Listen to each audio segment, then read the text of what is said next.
Hello, everyone. Welcome to another episode of the Learn Tarot with Moxxie podcast. It's me, Michelle, and boy, today is August 8th, and this was supposed to have been published 40 minutes ago, so we're running a little bit behind this week.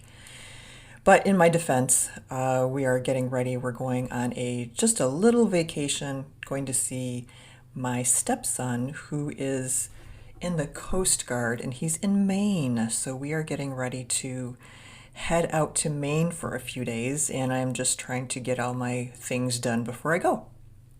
I hope that those of you who had a happy, energetic reading last week are taking advantage and putting a lot of that positive energy to use. And for those of us who didn't have such a great, happy energy reading for the month of August, well, we just keep moving on and do the best we can do and look forward to the next month. All right, so this month we're going to be doing another Q&A episode, and I want to thank you for the questions that you're sending in. I really do appreciate them. Remember that you can send them to me at my email address, michele@moxxiecoaching.com, and Moxxie has two X's, Moxxie. You can also send them to me on TikTok. A couple people have reached out to me there, and that's fun because I can do a little short video on the question right there at the moment, and then I can also flesh out the answer to that question here on the air. So I really enjoy both of those. So please remember to keep sending your questions in. There aren't any limits on what types of questions you can ask. If you come up with something that just seems way too out there, way more challenging for me to answer on the air than I think is realistic, then we just won't go there. But please send me any questions about, how to do the readings, the card interpretations, which cards to choose, getting set up, really anything in the realm of tarot. Because that is the whole focus of this podcast, is to teach you folks how to use the tarot in a way that works for you, in a way that allows you to use it as an additional tool in your self-help personal development toolbox, right? I don't want you guys to have to be going out and spending, $300 or even $100 on a tarot reading, right? This is something that you can do yourself.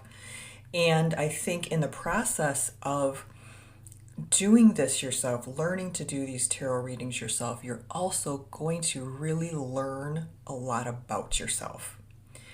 And in my book, that's always a good thing, right? The more we know about ourselves, the more we can step back and look at things objectively, the easier it can be to make the changes that we need to make. So please continue to send in those questions. A reminder also, we're not having so much luck with this one, although I did have someone reach out today, so thank you very much. Just as a reminder, I'm also offering free on-the-air tarot readings. And the purpose of this is twofold. Number one, because like I said in earlier episodes, I am scaling back the tarot work that I'm doing and really kind of going out and looking for some other work. One of my past episodes, I talked a little bit about how I'm finding that I really don't like being my own boss, but I do enjoy this part of everything that I'm doing. So let's continue the podcast, right? So doing these readings on the air is twofold. Number one, it is helping me, or hopefully will help me, get over the jones that I have to do readings, because I miss doing them. I really do. I enjoy them a lot. So that's a selfish thing on my part. But these readings are also full-on traditional tarot readings with a teaching component mixed in. And the idea is that you'll be able to be there to ask any questions you want to ask, any questions that you have of me about how I'm coming to the conclusions I'm coming to. I feel like a lot of times when we have readings, most of the time when we have readings, we don't put ourselves in a position of feeling comfortable enough to actually ask the person that's doing the reading some questions. And that is what I want. That's the barrier that I really want to break down with these readings is, how did you come up with that? How did you, how is it that you, based on these 3 cards, are giving me this potential outcome? So if you are looking for a tarot reading, and if you are willing to go on the air with me completely confidentially, if that's something that you want to do, we don't have to get into who you are, your name, any personal information. We can avoid all of that. But if you are somebody who wants to get on the air with me and talk a little bit about, what you're doing and share a little bit with everybody, then that would be fun too. So just re-inviting all of you to send me that information. If you have a question, you don't really even need to reach out and say, hey, are you still doing this? Because yes, I'm doing it. So please just reach out with your question, and I will keep a catalog of questions. I'll get back with you if your question is the one that is chosen, and we will get something scheduled. So don't be shy. I'm really looking forward to this, and I think it could be something fun and a fun way to kind of build a little bit of community, which I think is tough to do via podcasting. Just a reminder about the types of questions I prefer to answer. Just a reminder about the types of questions I really like to work with the tarot. Meaning these are the types of questions that are more likely to get chosen, right? Questions that are related to your personal growth and development, related to a challenge that you're trying to overcome, something you're trying to achieve, a habit you're trying to break, goal setting, problem solving, personal development-ish questions are the ones that I am the most likely to gravitate toward, because that's really where the fun is and the juice is for me, is to use the cards and to help people begin to see the answers for themselves and in a way that can help them feel like they have the power to empower themselves. And I just get a lot out of that. So those are the types of questions that I'm looking for. It doesn't mean that I won't ever go down the, romance relationship arena. Happy to do that, especially if it's in the realm of personal growth and development, right? I'm just trying to avoid anything that just seems like you're online, whip off quick answers about your soulmate and your twin flame and when you're going to make $1 million. That's not what we're here for. We're looking for people who want to dig a little bit deeper and really be willing to do the work so you can actually receive the reward. All right, let's jump into the questions. The first question, it was an interesting one, and it almost makes me wonder if it wasn't just sort of to spark conversation, because I'm not sure there is a right answer for this one. There certainly is not a right answer for me. But the question is, if you had to choose between tarot and astrology, which would you choose? Now, I don't talk a whole lot about astrology on Learn Tarot with Moxxie for obvious reasons.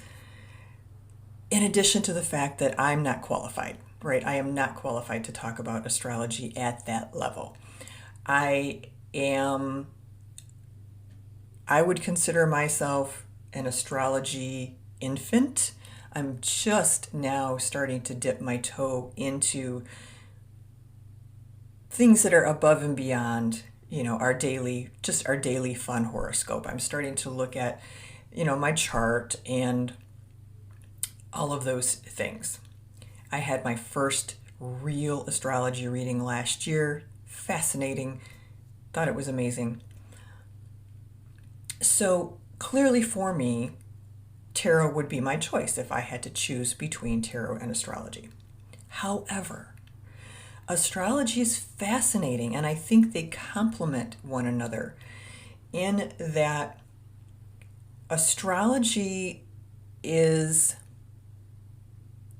I look at it as more factual, which I know seems crazy to anybody who, really looks at things from an extremely scientific method, provable perspective, right? I totally get that. But astrology, because it is so based on math, and it just seems in a lot of ways very, very clear cut, in that it can show us, where we are, where we're headed. If we are headed into a period of challenge, potential challenge, if we are headed into a period of relative ease, astrology can give us the heads up and give us the opportunity to act accordingly. And I think you guys all know by now, I am not a fated type person. I don't believe that anything is fated. Maybe it's because I'm too much of a control freak, but I also really thoroughly appreciate hard science. So I don't think things are fated, and I don't think astrology is going to tell me, oh, look out because this year is absolutely going to suck. Don't take that for what I'm trying to say. But what I do believe astrology can do is point us or show us that there are forces at work that are creating situations and energies around us that make things easier or more difficult, or this or that or the other. And I'm finding personally that by paying attention to transits, paying attention to what's going on in my sign on a deeper level than I used to, has been really helpful. It's helpful for me, not so much in planning. I'm not to that level yet. I'm just not. And I'm not in a position to, hire a professional astrologer to follow me around. So at this point, I use astrology as a way to check my energy, check what's going on. If I'm having a particularly challenging day or challenging week or whatever, very often I have found that when I look at the astrology or my astrology related to that day or that week or that time span, there has been something funky and challenging going on. So what that allows me to do, either proactively where I'm paying attention to my transits ahead of time, or even reactively when I'm just having an absolutely shitty week and I don't know why and I haven't paid attention, and I can go back and look at my transits and say, oh yeah, okay, this is why I'm having a challenging week. Okay, this was here as a possibility. So that is astrology. That's why I like it, because it's an affirmation of, yep, things are challenging right now. You're not losing your marbles. You're not being a baby. You're not being overly, sensitive or empathic. Or, nope. Everything seems to be fairly calm in your chart right now, and whatever's going on is something other than just astrological stuff that you need to cope with right now. And that's the stuff that the tarot helps with, right? That's where we can get into, I'm feeling this way, help me understand why I'm feeling this way. Help me understand what to do about feeling this way. Help me understand what I can do, where I have control, or where I need to release some energy or control or whatever it is, So I look at the tarot and astrology as really beautiful companions. I wish I knew more about astrology. I wish I could give you a better, more thorough answer than that. But from my perspective, and I suspect more people are like me, in that, we don't have great deep knowledge of all of the planets and all of the transits and, all of these things. But having a working knowledge, having enough of a knowledge of the astrology now that I feel like I can answer this question, I would say that both. I would never choose one over the other. Astrology is going to help me know what's coming up for me in the next 6 months. And is there a spell or is there a time that, there's a window of opportunity where things are particularly flowing nicely? Am I running into some kind of retrograde or a square or something? So that's the big picture. And then the tarot helps me with the little picture things. And if anybody out there is an astrology genius and wants to share, I would love to have you on the air, because I really do think that tarot and astrology play so nicely together. And I would love to learn more, and I'm assuming others would as well. All right, so this is a different type of question. This is a question, but I appreciate it being asked, because as someone who has my own art out there, who wants to have credit for my own art and my own work, I really understand, at least on some level, how frustrating this must be. So this is the question. Can you get good quality tarot cards from places like AliExpress and Temu? Now, if you're not familiar with these companies, to the best of my knowledge, they are companies that sell almost anything you would want. They're kind of like an Amazon, but everything they sell is just ridiculously cheap. For whatever reason. I don't know. I've never shopped at any of these places. I don't know if it's poor quality. I don't know if it's just, goodness knows who's creating all of these products and how they're being treated, all of that kind of stuff. I don't know. But what I do know, and what I have read, is that sites like this have been borrowing some of the indie tarot card designers' work, printing the cards and selling the cards at ridiculous prices, $3 for a deck of cards. I looked at cards on these sites because I really, like everybody, I love tarot cards. And I like to do tarot card reviews. Thought, well, that would be perfect, right? I could just buy 10 or 15 decks and, do the reviews. And then when I started to look at it, it's like, well, wait a second. How is it that this tarot deck that I purchased from Barnes & Noble or my local metaphysical store is $3 on this website, and this deck cost me $45? Something is fishy here. So that's when I started to do the research. And again, I would just say, if buying a deck off Temu is the absolute only way you could possibly afford a deck, then I would say maybe go ahead and do it and work off the karma later. But if you can avoid it, buy a used deck and clear it, or just save up a little bit longer for the very ubiquitous and very inexpensive Rider-Waite deck.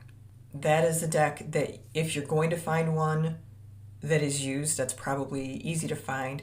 And I'm pretty sure you can get that deck for under $20. I mean, it might be $19.99, but fairly inexpensively. So, good quality. I don't know about the quality of the work of these cards, but in terms of karmic debt and just really not being fair to all of these indie designers who put so much time and effort and love into these decks that they create.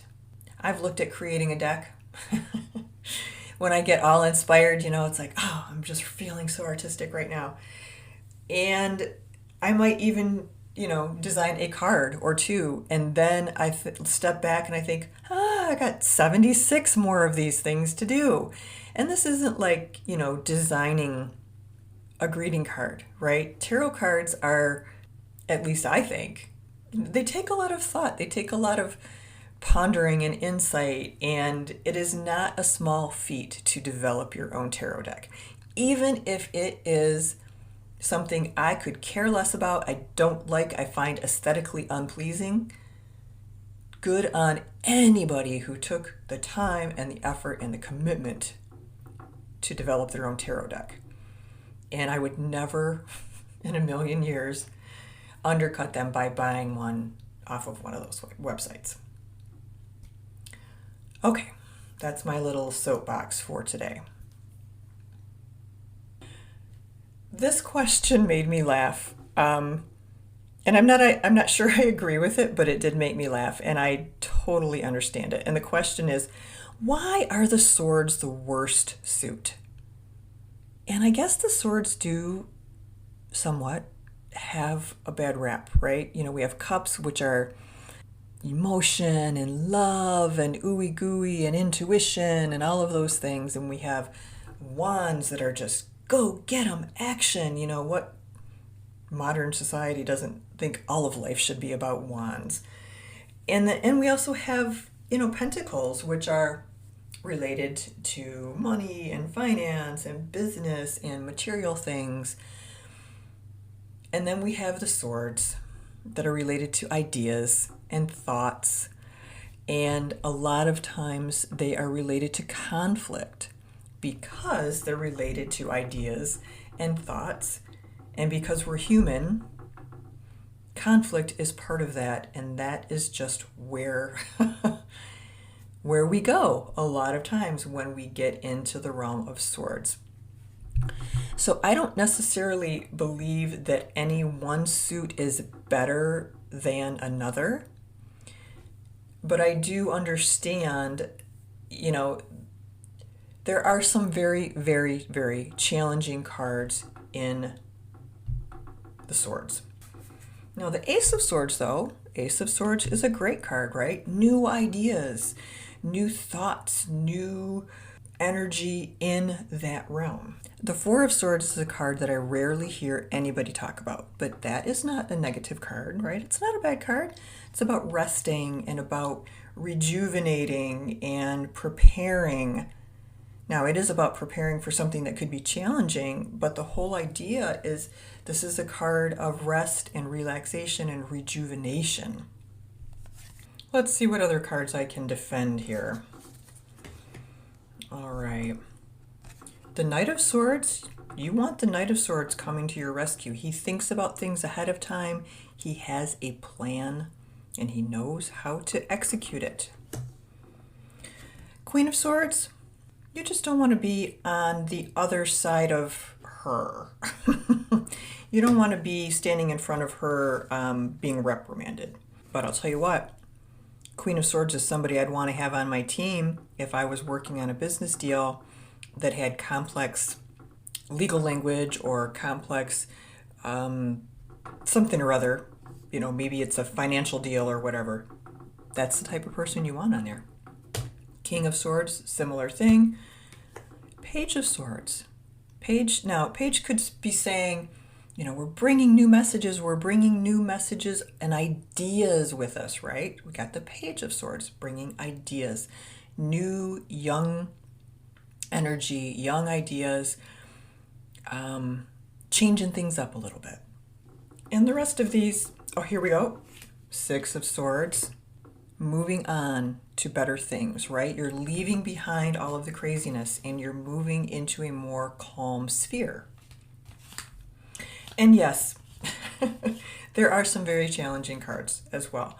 But, you know, there are challenging cards in the entire deck, right? There are challenging cards throughout the whole deck. So I will agree with you that, you know, some of these cards can be difficult.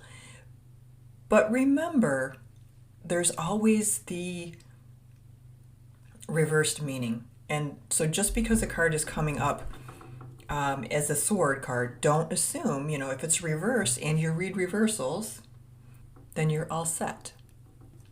I think really our favorite cards are the cards we need at the moment. And it could be where your favorite card at the moment is going to be the Five of Swords, right? Because that card of somebody being a jerk, right? Of someone deciding that their way is the only way and they're going to do whatever it is they need to do to accomplish their end goal.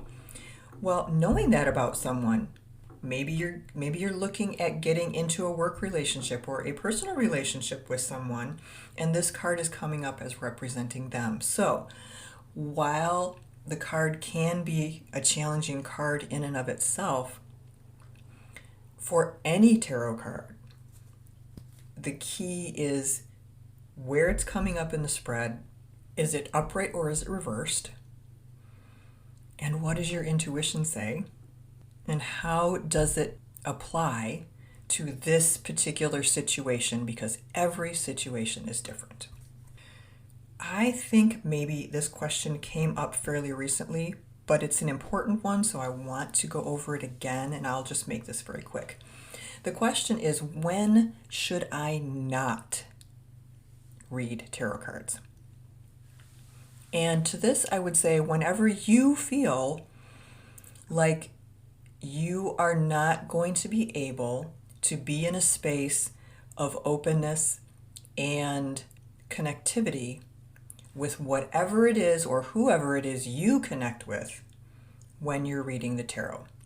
So, for example, for me, when I'm reading the tarot, I have a tendency to lean on my higher self. I have developed a relationship with my higher self where I can sort of just be and ask questions and feel into the answers that I'm getting and that type of thing. And that is how, when I'm really getting deep into a tarot reading, that's where I'm going. That's what I'm doing. I'm tapping into that connection with my higher self.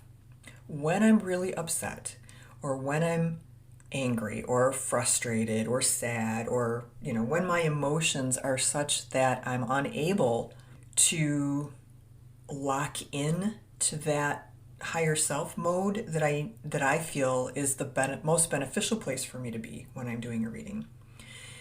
If I'm not able to do that, then that tells me I need to calm down and come back to the reading in a time when I can get more centered, when I can connect with my higher self. That's just me. But I was also the kid in school who could not listen to music and get my homework done, right? I need that certain clarity, that certain type of mental headspace. So if you're someone who either taps into something different when you read the tarot, or if you're someone who is able to fairly easily step out of the drama that you're in and lock in to a tarot reading, then more power to you, and use your cards whenever it makes sense to you. I have just found that if I'm not in the right headspace when I do a reading, and this is related specifically to readings for myself, if I'm not in the right headspace, if I'm not in this open headspace of learning and listening and accepting and feeling and all of those things, then I'm not going to get out of the reading what I want to get out of it or what I need to get out of it. It's like the frequency is blocked. But like I said, if you're someone who can compartmentalize better than that, then you probably can read the tarot at any time. And again, this person wasn't specific about whether they were reading the cards for themselves or reading the cards for others. When reading for others, it's a little bit easier to separate from the emotion. When reading for the others, it's a little bit easier to do that compartmentalizing. So really the question about when should I not be reading the cards is just a personal question that every person who reads is going to have to answer. And it might be different for whether they're reading for other people, whether they're reading for themselves. It might be different based on the day. It might be different based on a lot of things. But just if you sit down and you feel like there is an energy around you that just will not settle, if your brain, after sitting for a few minutes, is just continuously going off in a million different directions, then this probably is not the time where you're going to have the most impactful or the most fruitful reading. And I just would always suggest leave the cards, walk away, get yourself centered, go for a walk, do whatever it is you need to do or want to do that helps you, come back to a space where you can be more open, where you can be more able to receive and able to energetically communicate. Then you should be good. All right, that is it for this week's questions. Next week, we may not have an episode depending on how scheduling of my being out of town works, but you can definitely expect an episode the week after that. And just please remember, shoot me your questions about the tarot, as well as letting me know if you would like a reading that we would be doing on the air. All right, everybody, have a great week. Enjoy this second week of August as we start to wrap up summer here in the Northern Hemisphere. And, grab your vacation, grab your quiet time while you can before things get busy. And I will look forward to talking to you in a week or so. In the meantime, be well and be kind and take care. Bye-bye.